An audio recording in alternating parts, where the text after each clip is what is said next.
তৃপ্তির রান্নাঘর। তৃপ্তির রান্নাঘরে সবাইকে স্বাগতম। আজকের রান্না চিকেন কষা।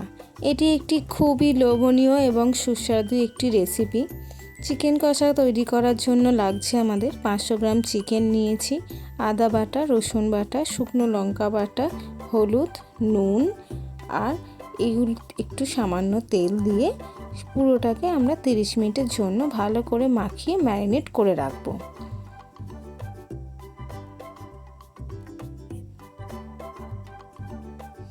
একটু পাতি লেবু দিয়ে দেবো।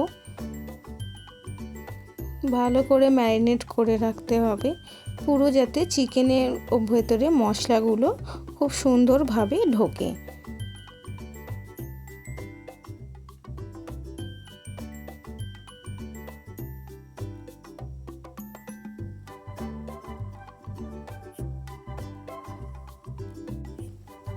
তিরিশ মিনিটের জন্য এটিকে আমি ভালো করে ঢাকা দিয়ে রেখে দেব। তারপরে কড়াইতে এদিকে তেল নেব। আমি রান্নাটি সাদা তেলে রান্না করছি, আপনারা সর্ষের তেল দিয়েও এই রান্নাটি করতে পারেন। কড়াইতে তেল দিয়ে দেব এবং তেলটা একটু গরম হবার পর কুচানো পেঁয়াজ দিয়ে দেব। কুচানো পেঁয়াজটাকে হালকা করে ভাজা ভাজা করে নিতে হবে। খুব বেশি আমি ভাজবো না, কারণ খুব বেশি ভাজার কোনো দরকার নেই। চিকেনের সাথে এটিকে আবারও ভালো করে মিক্সড করে কষাতে হবে। তারপর একটা টমেটো দিয়ে দিলাম। টমেটো আর পেঁয়াজটিকে হালকা ভাজা ভাজা করে নিতে হবে।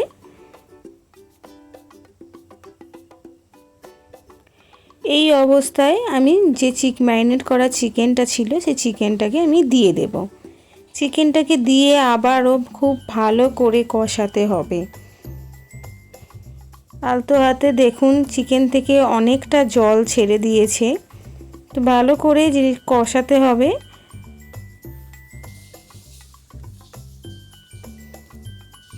পেঁয়াজ, টমেটো আর চিকেন একসাথে মিশে এবং অনেকটা নরম হয়ে গেছে। তারপর ঢাকা দিয়ে রাখবো। কিছুক্ষণ ঢাকা দিয়ে দিয়ে এরকমভাবে রান্না করতে হবে।